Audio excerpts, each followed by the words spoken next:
ஓம் ஸ்ரீ குருபியோ நமக. ஓம் ஸ்ரீ மகா பெரியவா சரணம். வரும் செப்டம்பர் 21ஆம் தேதி ஞாயிற்றுக்கிழமை மகாலய அமாவாசை. இப்போ நம்ம சொல்லக்கூடிய இந்த பொருட்களை குளிக்கக்கூடிய தண்ணீர்ல கலந்து குளிக்கிறதால உங்களோட எல்லா விதமான சாபங்களும் பாவங்களும் நீங்கி நல்லது மட்டுமே நடக்கும். அது என்னென்ன பொருட்கள், அதை எப்படி பயன்படுத்தணும்னு பார்க்கறதுக்கு முன்னாடி நம்மளோட வீடியோஸை இப்போதான் நீங்கள் ஃபர்ஸ்ட் டைம் பார்க்குறீங்கன்னா மறக்காம சப்ஸ்கிரைப் பண்ணிக்கோங்க. தொடர்ந்து இது மாதிரி அப்டேட் தெரிஞ்சுக்கிறதுக்கு பக்கத்தில் நோட்டிஃபிகேஷன் பெல்லை கிளிக் பண்ணி ஆல் அப்படிங்க செலக்ட் பண்ணிக்கோங்க.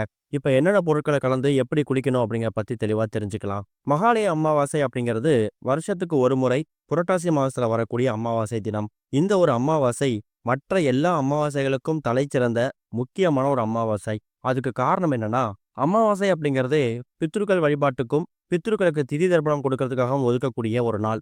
அந்த நாள்ல கண்டிப்பா நாம பித்ருக்களுக்கு முன்னோர்களுக்கு வழிபாடு செய்யணும். இப்ப இருக்கக்கூடிய காலகட்டத்துல நிறைய பேரால எல்லா மாதமும் வரக்கூடிய அமாவாசைகள்ல திதி தர்ப்பணம் கொடுக்கறதோ இல்ல அவங்களுக்கு வழிபாடு செய்யறதோ அப்படிங்கிறது இயலாத காரியமா மாறிடுது. அதனால அவங்களுக்கு பித்ரு சாபம் பித்ரு தோஷம் எதுவும் வந்துருமாங்கிற ஒரு பயம் அவங்களுக்குள்ள இருக்கும். அப்படிப்பட்டவங்களுக்கு ஒரு அற்புதமான வரப்பிரசாதம் தான் இந்த ஒரு மகாலய அமாவாசை. இந்த ஒரு அமாவாசையில நீங்க உங்க பித்ருக்களுக்கு திதி தர்ப்பணம் கொடுத்து படையல் போட்டு வழிபாடு செய்யறது மூலியமா வருஷத்துல மீதி இருக்கக்கூடிய 11 அமாவாசையையும் முறையா வழிபட்ட பலனை இந்த ஒரு நாள்ல பெற முடியும். அப்படிப்பட்ட மகத்துவம் வாய்ந்த இந்த ஒரு மகாலய அமாவாசை இந்த வருஷம் நமக்கு செப்டம்பர் 21ஆம் தேதி ஞாயிற்றுக்கிழமை வந்திருக்கு. ஞாயிற்றுக்கிழமை அதிகாலை 1 மணி 3 நிமிஷத்துக்கு ஆரம்பிக்கக்கூடிய அமாவாசை திதி மறுநாள் திங்கட்கிழமை அதிகாலை 1 மணி 42 நிமிஷம் வரைக்கும் இருக்கு. ஞாயிற்றுக்கிழமை நாள் முழுக்க நமக்கு அமாவாசை தான். 12:30 யமகண்டம், 4:06 ராகு காலம். இந்த 2 நேரங்களை தவிர மற்ற நேரங்கள்ல தாராளமா பித்ருக்கள் வழிபாடு பண்றதுக்காகவும் மாலை நேரத்துல இறை வழிபாடு செய்யறதுக்காகவும் நீங்க பயன்படுத்திக்கலாம். அப்படிப்பட்ட மகாலய அமாவாசை தினத்துல காலையில 7:45 8:45 இந்த 1 மணி நேரம் திதி தர்ப்பணம் கொடுக்கறதுக்கான உகந்த நேரம், நல்ல நேரம். திதி தர்ப்பணம் கொடுத்துட்டு வீட்டில் இருக்கக்கூடியவங்க உங்க முன்னோர்களுக்கு பிடித்திருக்கக்கூடிய பொருட்களை படையலா சமைத்து வைத்து 12:30 யமகண்டம் முடிஞ்சதுக்கு அப்புறமா 1:30 மணிக்கு மேல இலை போட்டு படையல் போடலாம். நம்மளோட மகாலய அமாவாசை பத்தியான எல்லா பதிவுகளையும் நம்ம சொல்ற விஷயம், எக்காரணத்தை கொண்டும் கணவர் இருக்கக்கூடிய பெண்கள் அவங்களோட மாமனார் மாமியாருக்காகவோ அப்பா அம்மாவுக்காகவோ திதி தர்ப்பணம் கொடுக்க கூடாது. அதுக்கு மாற்று வழியா அவங்களுக்கு பிடிச்ச விஷயங்களை சமைத்து படையல் போடலாம். அதுல எந்த தப்பும் கிடையாது.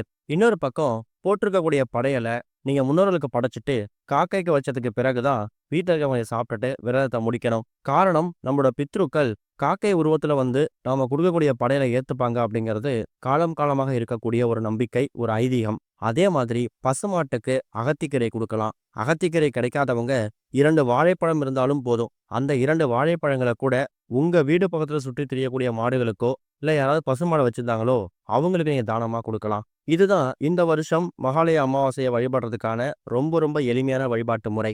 இது போக எந்த ஒரு விரத நாள் வந்திருந்தாலும் நம்ம தூங்கி எழுந்ததுக்கு அப்புறமா செய்யக்கூடிய முதல் வேலை குளிக்கிறது தான். அப்படி குளிக்கக்கூடிய விஷயத்துல இருந்தே தெய்வீக சம்பந்தப்பட்ட விஷயங்களை பண்ணும்போது அந்த நாள் நமக்கு மற்ற நாட்களை விட ரொம்ப சிறப்பா அமையும். அந்த நாளுக்கு அப்புறமா வரக்கூடிய எல்லா நாட்களும் ரொம்ப சிறப்பான நாட்களா அமையறதுக்கான வழிவகையை ஏற்படுத்தும். அப்படிப்பட்ட மகாலய அமாவாசை தினங்கள்ல நீர்நிலைகளை வழிபடுறது நிறைய பேருக்கு புண்ணியத்தை சேர்க்கும். ஆனா இப்ப இருக்கக்கூடிய காலகட்டத்துல எல்லோராலையும் மகாலய அமாவாசை மாதிரியான மிக சிறந்த அமாவாசை தினங்கள்ல நீர்நிலைகளை போயிட்டு நீராடுறது அப்படிங்கிறது இயலாத காரியமா மாறிடுது.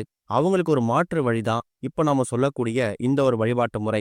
இப்ப நாம சொல்லக்கூடிய இந்த பொருட்களை குளிக்கக்கூடிய தண்ணீர்ல கலந்து நீங்க தலைக்கு குளிக்கிறது மூலியமா இதுவரை உங்களை பிடித்திருந்த எல்லா விதமான பித்ரு சாபம் தோஷம் இது எல்லாம் நீங்கிறது மட்டும் இல்லாம மகாலய அமாவாசைக்கு பிறகு வரக்கூடிய வளபிறை நாட்கள் வளமான நாட்களா மாறும். அதுல முதல் முக்கியமான பொருள் இனிப்புல இருந்து ஆரம்பிக்கலாம். டைமண்ட் கல்கண்டு. வாழ்க்கை ரொம்ப இனிமையாவும் செல்வ செழிப்போடு இருக்கணும் அப்படிங்கிறவங்களும் இதுவரைக்கும் நம்ம கிட்ட இருந்த கசப்பான அனுபவங்கள் நம்மளை விட்டு விலகி ஓடணும் அப்படின்னு நினைக்கிறவங்க ஒரு 2-3 ஸ்பூன் டைமண்ட் கல்கண்டு. டைமண்ட் கல்கண்டு தான் பயன்படுத்துங்கிற கட்டாயம் கிடையாது. என்ன கல்கண்டு இருக்கோ அதுல 1 ஸ்பூன் கலந்துக்கிட்டா கூட போதும். இதை நீங்க ஃபர்ஸ்ட் எடுத்து தயார் செஞ்சு வச்சுக்கோங்க. அடுத்ததா கல்லுப்பு. கல்லுப்பு அப்படிங்கிறது ஒரு தூய்மையான ஒரு பொருள். மருத்துவ ரீதியா அறிவியல் ரீதியா பார்த்தோம்னா கிருமிகளை வேரோடு நீக்கக்கூடிய ஒரு பொருள் இந்த ஒரு கல்லுப்பு. மருத்துவம் மட்டும் இல்ல, பல மகத்துவம் நிறைந்த ஒரு பொருளாகவும் இந்த கல்லுப்பு இருக்கு. மகாலட்சுமி தாயோட அம்சம் நிறைஞ்சிருக்கக்கூடிய இந்த ஒரு கல்லுப்பையும் 1 ஸ்பூன் தயார் செஞ்சு வச்சுக்கணும். அது கூட ஒரே ஒரு வெட்டி வேர். வெட்டி வேர் அப்படிங்கிறது வெற்றிகளை வாரி வழங்கக்கூடிய வேர். இந்த வெட்டி வேர் நாட்டு மருந்து கடைகள்ல ரொம்ப சுலபமா கிடைச்சிடும். டைமண்ட் கல்கண்டு நீங்க தினமும் வீட்டுல பூஜை எல்லாம் பயன்படுத்துறதுக்காக வச்சிருப்பீங்கல்ல, அதையே பயன்படுத்திக்கலாம். கல்லுப்பு எல்லார் வீடுகளையும் கட்டாயம் இருக்கக்கூடிய பொருள் தான். இந்த பொருட்கள் எல்லாத்தையும் குளிக்கக்கூடிய தண்ணீர்ல குடும்பத்துல ஒரு 5, 6 நபர்கள் இருக்கீங்கன்னா, அந்த 5, 6 நபர்களும் தனித்தனியா குளிக்கக்கூடிய தண்ணீல கலந்து குளிச்சாலும் சரி, இல்லன்னா சின்னதா ஒரு சொம்புல இந்த ஒட்டுமொத்த பொருட்களையும் சொம்பு தண்ணீல பிடிச்சு வச்சு, அதுல இந்த பொருட்கள போட்டு பூஜை அறையில வச்சுட்டு, அதுக்கப்புறம் குளிக்கக்கூடிய தண்ணீர்ல இந்த சொம்பு தண்ணீர கொஞ்சம் கொஞ்சமா சாஸ்திரத்து கலந்துக்கிட்டாலும் சரி, அது உங்க விருப்பம் தான். குடும்பத்துல கூட எல்லா நபர்களும் குளிக்கிறதுக்கு விருப்பம் இல்ல. குறிப்பா குழந்தைகள குளிக்கணும் அவசியம் கிடையாது. ஏன்னா, குழந்தைகளுக்கு பொதுவாவே தெய்வ கடாட்சம் அப்படிங்கிறது இருக்கும். முதியவர்களும் குளிக்கணும்னு கட்டாயம் கிடையாது. வீட்ல இருக்கக்கூடிய குடும்பத் தலைவர், குடும்பத் தலைவி இந்த 2 நபர்கள் குளிச்சா கூட அதுவே பெரிய விஷயம் தான். இந்த 2 பொருட்களையும் தண்ணீல போட்டுட்டு, அதுக்கப்புறமா குளிக்கக்கூடிய தண்ணீல கலந்து கிழக்கு திசை நோக்கி, அதாவது சூரியன் உதயமாகக்கூடிய திசை நோக்கி தரையில அமர்ந்து நீங்க தண்ணி எடுத்து ஊத்தணும். அப்படி ஊற்றும்போது கெடுதல்கள் நீங்கி வாழ்க்கையில நல்லது மட்டுமே நடக்கணுங்கிற வார்த்தைய ஒரு 3 முறை சொல்லணும். இதுவரைக்கும் தெரிந்தோ தெரியாமலோ எங்க கிட்ட இருக்கக்கூடிய கெடுதல்கள், கசப்பான விஷயங்கள் இது எல்லாமே நீங்கி இனிமையான விஷயங்கள் எங்க வாழ்க்கை இனிமையா மாறணும்னு மனசார வேண்டிக்கிட்டு தலையில தண்ணி எடுத்து ஊத்தலாம். குளிக்கக்கூடிய தண்ணீல என்ன மாற்றம் வந்துற போகுது அப்படிங்கிற கேள்வி நிறைய பேருக்கு வரும். சொல்லப்போனா இந்த பொருட்கள கலந்து குளிச்சு முடிச்சதுக்கு அப்புறம் நீங்க ரொம்ப புத்துணர்ச்சியா இருப்பீங்க. அதை விட முக்கியமானது மகாலய அமாவாசை தினங்கள்ல நீங்க பூஜை பண்றதுக்கு, விரதம் பண்றதுக்கு சாதாரணமான பொருட்கள கலந்து குளிக்கிறத விட இந்த பொருட்கள கலக்கும்போது ஒரு தெய்வீக உணர்வு ஏற்படும். அதுக்கப்புறமா இந்த மகாலய அமாவாசை தினங்கள்ல வரக்கூடிய எந்த விதமான விஷயங்களும் எந்த விதமான தங்கு தடையும் இல்லாம கரெக்ட்டா நடக்கும். எப்படி பார்த்தாலும் இந்த டைமண்ட் கல்கண்டும், அந்த கல்லுப்பும் தண்ணீல கரைஞ்சிருக்கும். அந்த வெட்டி வேர் மட்டும் மீந்திருந்துச்சுன்னா, அத அப்படியே எடுத்து பக்கத்துல இருக்கக்கூடிய செடி கொடிகள்ல கால் படாத மாரி போட்டுருங்க. இதுக்கு நீங்க செலவு பண்ணக்கூடிய நேரமும், இதுக்கான பொருட்களும் ரொம்ப ரொம்ப கம்மி. ஆனா இது மூலியமா கிடைக்கக்கூடிய பலன்கள் ரொம்ப பெருசு. மகாலய அமாவாசை மாரி நாட்கள்ல புனித நீர்ல நீராடுறது, நீர்நிலைகள்ல குளிக்கிறது நம்மளோட பாவங்கள போக்கும்னு சொல்லுவாங்க. அப்படிப்பட்ட பாவங்களை போக்கிக்கிறதுக்கான ஒரு வழிவகைய நீங்க உங்க வீட்டிலேயே ஏற்படுத்திக்கலாம். இன்னொரு பக்கம் மகாலய அமாவாசை அன்னைக்கு எந்த அளவுக்கு தான தர்மங்கள் பண்ண முடியுமோ, அந்த அளவுக்கு தான தர்மங்கள் பண்றதும் விசேஷம் தான். பொதுவா இந்த மகாலய அமாவாசை மாரி நாட்கள் வர்றதுக்கு முக்கியமான காரணம், நம்மளோட பித்ருக்கள் சாபம், தோஷம் இத நீக்கிக்கிறதுக்கு மட்டும் கிடையாது. இல்லாதவங்களுக்கு, கஷ்டப்படக்கூடியவங்களுக்கு நாம செய்யக்கூடிய உதவியால நம்மளோட தலைமுறையே ஓஹோன்னு இருக்குமா. யாராவது அன்றைய தினம் உங்ககிட்ட உதவின்னு கேட்டாங்கன்னா, ஒரு ரூ. 10 எடுத்து கையில குடுத்துருங்க. கோவில் வாசல்ல எவ்வளோ பேர் யாசகம் கேட்டு உட்கார்ந்திருப்பாங்க.